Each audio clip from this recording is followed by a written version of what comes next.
High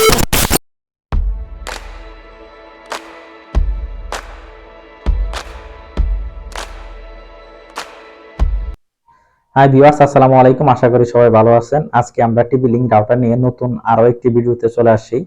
আজকে আমরা এই 300 Mbps এর রাউটারটি সেটআপ করব এবং যাদের এই রাউটারটি আসছে তারা অবশ্যই ভিডিওটি দেখতে থাকবেন। এই রাউটারটির অ্যাডভান্স লেভেল কিছু কাজ আছে, সেইগুলো আমরা আজকে দেখিয়ে দিব। তো আমরা অলরেডি জানি টিভি লিঙ্ক রাউটারকে নিয়ন্ত্রণ করার জন্য এদের একটা অফিশিয়াল অ্যাপস আছে, Tether অ্যাপস।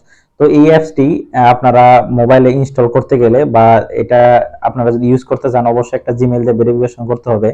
এবং এই অ্যাপসটা কিভাবে আপনারা জিমেইল দিয়ে ভেরিফিকেশন করবেন এবং এই অ্যাপস দিয়ে এই রাউটারটিকে সম্পূর্ণরূপে কিভাবে নিয়ন্ত্রণ করবেন সেই ব্যাপারে অলরেডি আমরা ভিডিওগুলো ডিসক্রিপশনে দিয়ে দিয়েছি, সেখান থেকে ভিডিওগুলো আপনারা দেখে আসতে পারেন।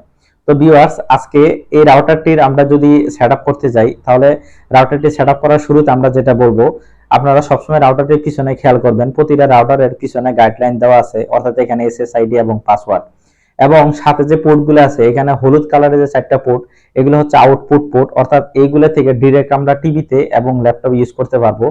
আর ব্লু কালারের যে পোর্টটা দেখতে পাচ্ছেন পাশে, এই পোর্টটা হচ্ছে ইন্টারনেট পোর্ট। এটা দিয়ে ইন্টারনেট সরাসরি ডিরেক্ট কানেকশন হবে অনু থেকে। এবং পাশে যে কালো কালারের যে সুইচটা দেখতে পাচ্ছেন এটা হচ্ছে রিসেট পিন, অর্থাৎ এখানে যদি আমরা কখনো রাউটারটিকে রিসেট করার প্রয়োজন পড়ে 30 সেকেন্ডের মতো পুশ আপ করে ধরে রাখলে এই ইন্ডিকেটর গুলোতে বাতি একসাথে জ্বলে এবং নিভে যাবে, সাথে সাথে রাউটারটি রিসেট হয়ে যাবে। যখন রিসেট হয়ে যাবে তখন এর নাম এখানে এসএসআইডি তে যে নামটি দেওয়া আছে সেই নামটি আসবে এবং এখানে যে পিন নাম্বারটি আছে সেই পিন নাম্বার দিয়ে রাউটারটা কানেকশন করতে হবে। তো সবকিছু কানেকশন করার পর এবং রিসেট করার পর আমরা নতুন একটা ব্রাউজার ওপেন করে সেখানে এই রাউটারটির আইপি অ্যাড্রেস লিখে ভিতরে ঢুকে যাব।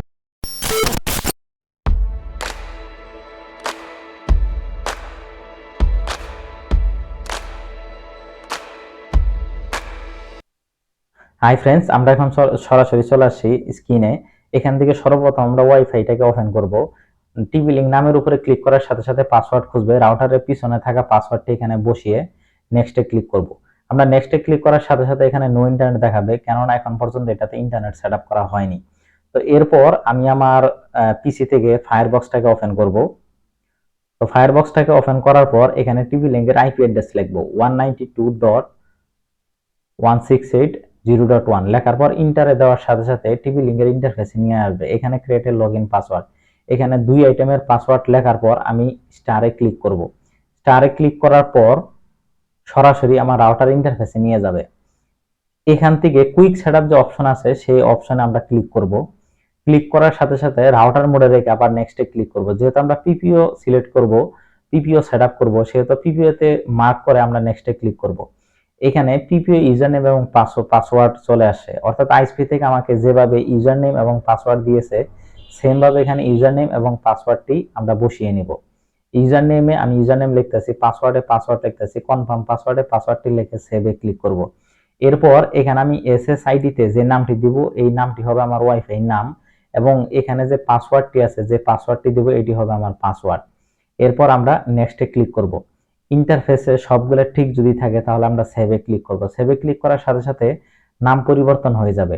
আমরা ওয়াইফাইটাকে যখন ওপেন করব তখন আমাদের নতুন দেওয়া নামের উপরে ক্লিক করে নতুন পাসওয়ার্ডটি বসিয়ে নেক্সটে ক্লিক করব। তো নেক্সটে ক্লিক করার পর রাউটারটাকে একটু রিফ্রেশ দিয়ে আমরা চলে যাব সরাসরি ওয়্যারলেসে।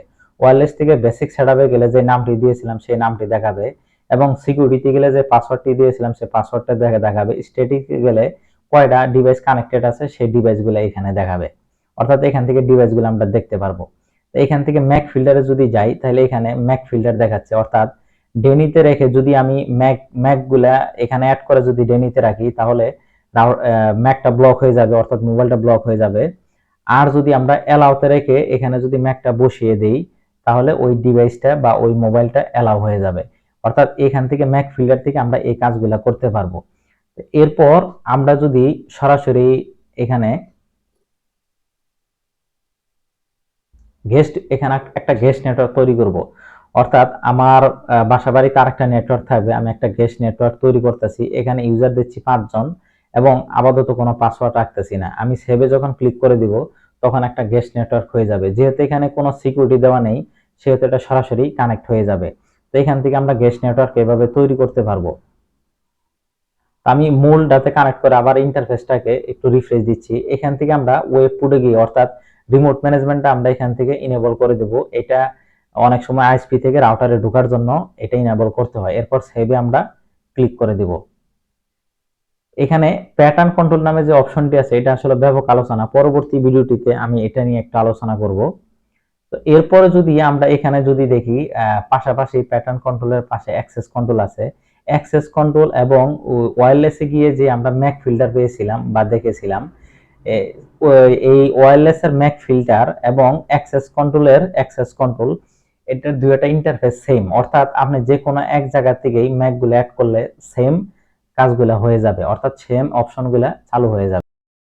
এখান থেকে তৃতীয় নাম্বার যেটা আইপি ম্যাক বাইন্ডিং নামে অপশন দেখতে পাচ্ছেন, এই IP Mac binding, access control এবং ওয়্যারলেসে গিয়ে যে ম্যাক ফিল্টার আমরা দেখেছিলাম, এই কাজগুলো সেম সেম ধরনের কাজ, একই ধরনের কাজ, অর্থাৎ যে কোনো এক জায়গা থেকে আপনারা যেভাবে কাজ করেন না কেন সেম ধরনের কাজ হয়ে যাবে। তো এরপর আমরা যদি সরাসরি এখানে টাইম সেটিং এ চলে আসি সিস্টেম এন্ড টুলসে থেকে, তাই এখান থেকে আমরা টাইম সেটিংটা করতে পারতেছি ডায়াগনস্টিক, অর্থাৎ এখান থেকে আমরা যে কোনো আইপি কে পিং দিতে পারবো।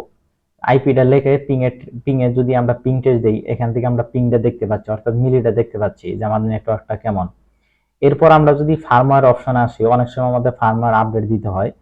তারপর এখান থেকে ফার্মওয়্যারটাকে যদি আমরা আগে থেকে বা ব্যাকআপটাকে যদি আগে থেকে রাখতে চাই, তাহলে এখান থেকে রেস্টোরে ক্লিক করলে ব্যাকআপটা আমার রয়ে যাবে। আবার যদি ব্যাকআপটাকে যদি আমি এখানে আপলোড করতে চাই, তাহলে সেম ভাবে এখান থেকে আমি আপলোড করে নিতে পারতেছি।